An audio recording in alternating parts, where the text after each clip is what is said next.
Hey, welcome to Coach's Corner, everybody. I'm your host, Coach Tripp. Thanks for watching the podcast. This is the four-wheel drive show as we have my old high school teammate to the right on your screen, Billy Pendock. Billy, thanks for being on the show, brother.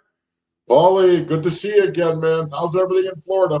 Everything's good. It's getting a little chilly down here, but I love sweatshirt weather. It's not no snow or anything like that. That's right. Four-wheel drive show. As you can see right there, Blaze winner Timmy Green, our high school teammate, Liverpool High School. And then, of course, right there is Blaze. Billy's over there. And we talk about virtues on this show. How to be a good coach, how to be a bad coach, how to be a great teammate, overcoming adversity, humility, stuff like that. We'll pick a subject every week, and we deep dive into it. This is brought to you by Sandy Sansing Chevrolet. Go by and see any Chevrolet dealer here in the area, Pensacola, Milton, even over in Foley, Baldwin County. Thanks for all my great sponsors. Billy, it's a beautiful day for football. That was my mantra when I walked out in the field every day for 20 years in practice. I hear you. Got to bring the energy, right? Yeah. The positivity comes down from the coaching staff to the players. Always been like that. Here on Coach's Corner, folks, we try to inspire and educate the mind to think, the heart to feel, and the body to act. That's right. We're going to talk about 7 tips today of a player-coach parent relationship. This is very critical when your son or daughter is playing sports, that you recognize these 7 things and pass this along and share this show with somebody. But let's start out with the first one, Billy, and then we'll kind of dissect them one by one. But I'll read through all 7, and then we'll talk about how you can be an involved parent. Recognize the coach's commitment, parents. Your child's coaches have made a commitment that involves many hours of preparation beyond the time spent at practice and games. Quite likely in youth sports, they're volunteers. Respect their commitment. Imagine yourself in their place before approaching them to discuss any perceived matters. Number 2, make early positive contact with the coach. This is critical for you parents out there, sports players. As soon as you know who the coach will be, contact the coach to introduce yourself and offer any assistance that you may provide. Establishing a positive relationship with the coaches will help you proactively shape a positive experience for your child and lay the foundation for respectful, productive conversations with coaches should a conflict arise. We're going to come back to this one, number 2. All right, number 3, fill the coach's emotional tank. Too often coaches hear only from parents who have complaints. Filling the coach's emotional tanks with specific, truthful praise positively reinforces them to continue doing things as you see them benefiting your young athletes. I'm going to come back to that one too. Number 4, don't put the player in the middle. You wouldn't complain to your children about how poorly their math teacher explains fractions.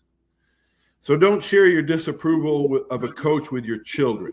Doing so may force the child to take sides and not necessarily your side. If your child has an issue with a coach and can maturely articulate it, encourage your child to approach the coach and at the very least learn some lessons about advocacy and authoritative figures. Otherwise, if you disapprove how a coach handles the situation, seek a private meeting to discuss the matter. Okay, number 5, let coaches coach. It can confuse players to hear someone other than their coach yelling out instructions during practice or the games. Do not do that, parents. Also, your instructions may counter the coach's strategy, tactics, and undermine the team performance. Number 6, fill your child's emotional tank, folks. Competitive sports can be stressful to players. The last thing they need is you critiquing their performance. On top of what the coach may deliver and what they already are telling themselves in their head, let your children know you love and support them regardless of their performance. Number 7, contribute to a positive environment. Fill all the players' emotional tanks when you see them doing something well. Honor the game as a spectator, respecting the roots, the acronym ROOTS, and it stands for rules, opponents, officials, teammate, and service. Parents, get involved with your son and daughter team. They will never forget it. I know I haven't. My parents were really involved. My father, Dynamite Dominic, he was everywhere, man, holding down markers for years, buddies on the sidelines, doing the clock at basketball games, president of the Booster Club. Billy, what do you think about player-parent relationship? First, I got to say, I mean, this is such a great subject. All seven things bring back just a ton of stuff to talk about. Now think about me and you have been on all three sides of this thing. We've been players, we've been parents, and we've been coaches. So, I mean, every point is spot on. I can't, and again, the first point, and I'm going to kick around a little bit. I'm going to put them in a bunch, but you talk about, and I think back, and you think back about how it was when we started playing. Were your parents involved in a positive way or a negative way? Were they quiet? Were they outspoken? Were they, and Paulie, and things to remember, and the biggest point you made, and a huge point, number one, was respect the coach's time.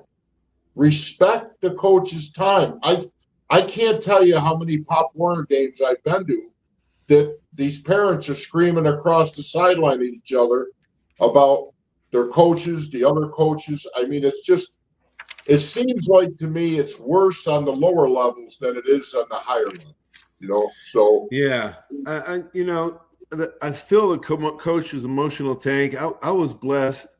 Too often coaches only hear from parents who have complaints.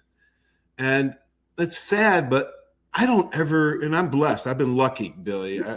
I was blessed to have great players' parents, and actually became friends with a lot of my players' parents. I don't even remember any hard feelings between me and players' parents. So I got kudos to shout out to all my players' parents. And I think another thing, don't put the player in the middle and recognize the coach's commitment, have respect, like you said. Maybe, I don't know, maybe because my father always respected my coaches, especially O'Leary and Paul Bryant, the three most influential men in my life, coach and teacher, are always right generation. The coach was always right with my father. The teacher was always right with my mother. And they respected that. And because of that, maybe, that's the generation that ripple effects down through the ages. Now, exactly what I was going to bring up, and I was going to ask you this question. Now, do you think you go back, we always talk about going back 20, 30 years ago.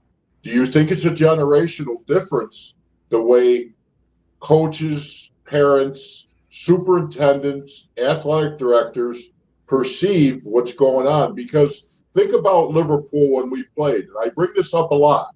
I bring this up a lot. George O'Leary, who was a great coach, but he had unlimited access to what went on, and a lot of it was covered by the athletic director and the superintendent. So I think even there was always that parity, even back 20, 30, 40 years ago. You had some of those parents who didn't do the things we talk about. There was those parents out there, but that shield was his safety net to do the job he was there to do, and that was win a state title at Liverpool. Yeah, he also Billy on time in same lines of thought. He had I think he had a player or a parent coach meeting before the season, and he would tell the parents, and I think this is critical, that you always have a parent meeting without the players, and tell them, hey, and go over these 7 things. Why not? Right. Why not go over these? Why not talk about these things with your parents? If you got a problem, you come to me and we'll talk about it. Don't put the player in the middle, because sometimes they'll take the coach's side.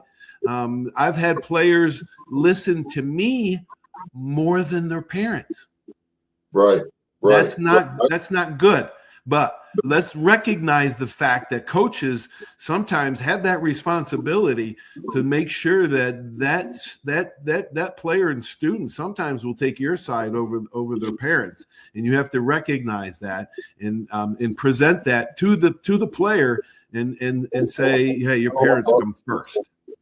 Right. Now again, I was fortunate to have most of the kids I coached, and when I was coaching, it was like you talk about good experiences, but I did experience the other side of that. I experienced parents that, why is my son not playing? Why is my son doing this? What kind of a defense are you running?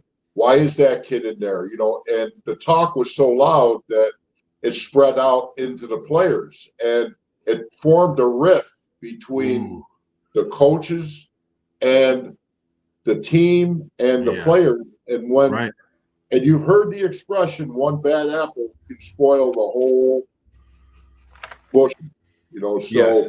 I mean,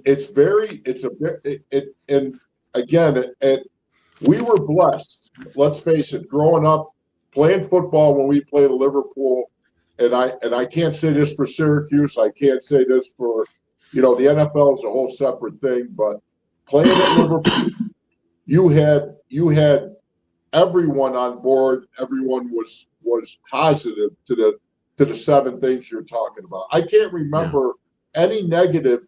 I don't know if you can, but I can't remember any negative things. Why? Nope. I never heard the talk. Why is Paul Tripoli starting in that position when Jim Jones should have been starting in front of him? I don't know. Do you remember? I don't remember. None. It was all in sync. They were all on board, going in the same direction. There was no dissension. There was no cancers on the team. Coach made sure of that. And I don't know. I wish my dad was still alive and I could talk to him about that relationship they had. Exactly. It's maybe we'll get George on to talk about it and see how he had eliminated parent involvement on it. But I do see it more and more these days that the parents are shifting in a direction of taking, the player side or their son's side in a school or teacher conflict. And, that was just the trust and respect. And I guess to some degree that you have to, you have to trust your children to tell the truth, but you should trust and verify. I mean, that's what everybody should do anyway. Trust but verify. Now we're all out of coaching now. We've been out for a few years, and you look at the new generation now. Now everything is media pushed. Everybody's got cell phones and they're filming stuff now. So when you put on something on TV, there's always a clip of someone fighting with someone, some parent, and I don't know if it makes it like times have changed or if it's just because everyone has a camera. Yeah, that's right. Everyone does have a camera. Everyone's got a recording camera. Everyone's got a recording on. Actually, remember those big recorders Dominic had, and making film for the games or everything. Everybody's got film now, and it just makes life just so much more complicated. I mean, we probably would have gotten in trouble if we had cell phones when we were playing. I mean, let's face it.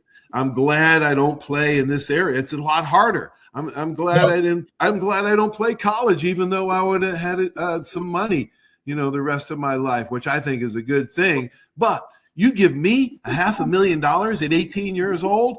Oh Lord, I would have not known how to handle it. No way. I would have not handled it well. Think about a high school game. Think about how many parents are sitting and fans are in the bleachers. Everyone is holding that cell phone in their hand. So when this guy's yelling down on the field, F the coach, F this, F that, somebody's filming that guy. This is why you see it more, and it's more relevant now than it ever was. Yeah, it's you brought up a good point. you and I were both lucky enough to be player, coach, and parent. And so we can see all three perspectives. And I just want the parents to, take a chill pill, let the coaches coach, communicate with everybody. It was good subject today, Billy. I hope it shares. I hope it spreads, and hope everybody. There's somebody out there that's a parent of a player or coach, or I'll tell you something. Out of all the stuff we've done up to this point, this is something that it should get to, at least makes people think that have kids playing, have kids that are guys that are coaches, especially the parents, Paulie, the people that are parents. Stop and think. Your kid is down there. It's embarrassing. Stop and think. You're making a rift between him and other players. He's got a rift between him and teachers. They're teachers that are coaching. They're people in the community. Stop before you do this stuff. Right, exactly. Good point, Billy. And you're also embarrassing your child, man. Your teammates don't want to hear your teammates' parents yelling. The child is probably more embarrassed than anything. Just shut up and enjoy the game. Yeah. Just be a good spectator, be a good parent. And that's just the way it is. If you have something, don't be yelling at the referees. My goodness gracious! Have respect for the referees. It's just, I know they make mistakes, but don't be yelling. That's traveling. Right. Another great point you just made. I know we're cutting this off, but coaches are human. Coaches are the same as the parents sitting behind in the bleachers, the parents sitting at home watching TV, the parent I'll tell you this, and I think I've told you before. I'd love to go up to see more Syracuse games, and I know these kids are getting paid, but I sit there in the stands and I listen to this stuff, and I was at one point down on the field, and they still are kids. These are still kids on the field. And I just don't like to hear what I hear up in them stands. I cheer the team on, boo the other team, but why make it personal? That's right. Be great fans. Don't be fanatical, and don't be rude and crude and obnoxious. It's not the place for it. All right, Billy. Thanks, man. How about these coaching carousel in the NFL? 9 new head coaches they're looking for. How could you fire Tomlin and Harbaugh, two Hall of Fame coaches? I don't know. I mean, there's, and it's not over yet. There might be 12 or 13 before the Super Bowl's over. But I know. But it's crazy time. Thanks, Billy. Thanks for being on, Paulie, man. Have a good day. All right, you too, brother. Thanks. So long. I'll talk. Okay. Billy Pendock, man, what a great player he was at Liverpool, Syracuse, played a few years in the pros. We miss Blaze Winter, and we'd love to have Jamie Kimmel and Timmy Green on the show. Of course, Timmy has ALS. He does a podcast too, Nothing Left Unsaid. And Kerry Good on Monday night, my former teammate, has ALS at Bama. And we do a podcast called Good and Faithful Servant, deep dive into his book every Monday night. So I hope you enjoyed the show. Everybody have a great sports weekend. Hey, this Saturday, we have Craig Bingham. That's right, former Syracuse great linebacker, Pittsburgh Steeler, on the show. You don't want to miss that coming up Saturday. Have a great sports week, everybody. Stay tuned for these important messages. Without them, this show just wouldn't be possible. So long, everybody. When it comes to buying your next car, truck, or SUV, you need a team that puts you first. Here at the Sandy Sansing dealerships, we're proud to serve Pensacola and the Gulf Coast with the best selection, trusted service, and deals that work for your family. Just like great coaches build great teams, Sandy Sansing builds lasting relationships with every customer who walks through our doors. Because when it comes to finding your next vehicle, there's only one name to remember. Sandy Sansing can.